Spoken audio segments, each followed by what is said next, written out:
नमस्कार, आप देख रहे हैं श्रेय टीवी, देश हित की बात। मैं हूं आपके साथ साक्षी। भुज में भीम आर्मी की बड़ी संगठनात्मक बैठक 24 तारीख के महाआंदोलन को सफल बनाने का आह्वान। नमस्कार, आप देख रहे हैं श्रेय टीवी, देश हित की बात।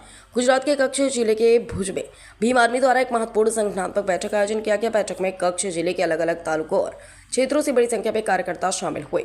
बैठक का मुख्य उद्देश्य संगठन को और अधिक मजबूत करना तथा समाज के मुद्दों को लेकर एकजुट होकर आगे बढ़ने की रणनीति तैयार करना रहा। बैठक के दौरान संगठन के विस्तार, नए कार्यकर्ताओं को महत्वपूर्ण जिम्मेदारियां सौंपने और जमीनी स्तर पर संगठन को मजबूत करने को लेकर विस्तार से चर्चा की गई। आगामी समय में समाज से जुड़े विभिन्न मुद्दों और अधिकारों की लड़ाई को मजबूती से उठाने के लिए कार्यकर्ताओं से एकजुट होकर काम करने का आह्वान किया गया। वहीं बैठक में 24 तारीख को होने वाले महाआंदोलन को लेकर भी विस्तार से चर्चा हुई। पदाधिकारियों और कार्यकर्ताओं ने आंदोलन की तैयारियों पर मंथन करते हुए अधिक से अधिक संख्या में लोगों की भागीदारी सुनिश्चित करने की अपील की। बैठक में मौजूद अगवाने और कार्यकर्ताओं ने संगठन की एकता को मजबूत बनाए रखने तथा समाज हित और अधिकारों से जुड़े मुद्दे को लेकर लगातार संघर्ष करने का संकल्प व्यक्त किया।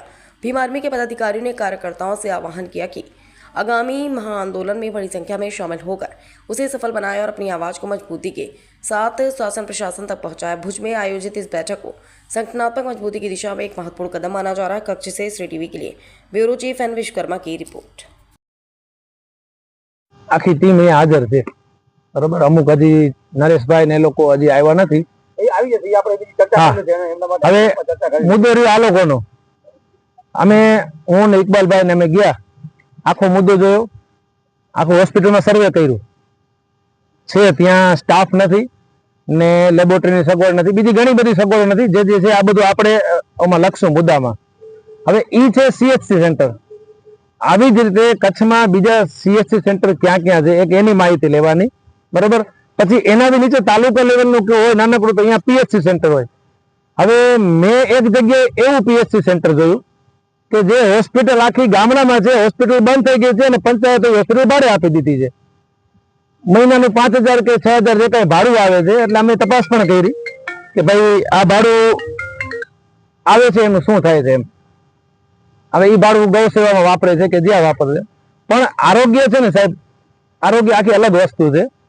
અને બિલાલભાઈ ને અમે ત્યાં જોયું, બિલાલભાઈ ત્યાંના સંગઠનમાં છે અને 2-3 સંગઠન ચલાવે છે, બરોબર। કે ત્યાંની પબ્લિક એકદમ એગ્રી છે, જેટલો સપોર્ટ જોઈએ એટલો સપોર્ટ જે છે આપણી ટીમમાંથી જેટલા લોકો થશે એક એક વ્યક્તિને આપણે 5ની જવાબદારી કે 10ની જવાબદારી આપી દઈએ। પણ મુદ્દો આ જે છે ને એ કચ્છમાં કોઈ ઉપાડ્યો નથી। એટલે આ મુદ્દો આપણે લેવો છે અને આ મુદ્દા વિશે આપણે કામ કરવાનું જ છે। કોઈ પણ સંજોગોમાં ખાવડાથી સ્ટાર્ટિંગ કરવી છે। આખા કચ્છની અંદર તમામ તાલુકા જિલ્લામાં જે સબ સેન્ટર આવતા હોય તમામની મુલાકાત શક્ય બને તો તમામ મુલાકાત લેવી છે। આ રિઝલ્ટ આપણે આજમાં નહીં આવે, આપણે ખબર। હા, તો પહેલે એવો પ્રોગ્રામ બનાવીએ ને આપણે, હરીભાઈ, પહેલે એવો પ્રોગ્રામ બનાવીએ ને આપણે ભાઈ જેટલા સીએચસી સેન્ટર આપણે લિસ્ટમાં આરોગ્ય પર, હા તો આરોગ્યમાં જાય ને એ લિસ્ટ લઈ અને બધા રૂબરૂ મુલાકાત હજી આપણા હાથમાં 10 દિવસ છે હજી આપણી પાસે।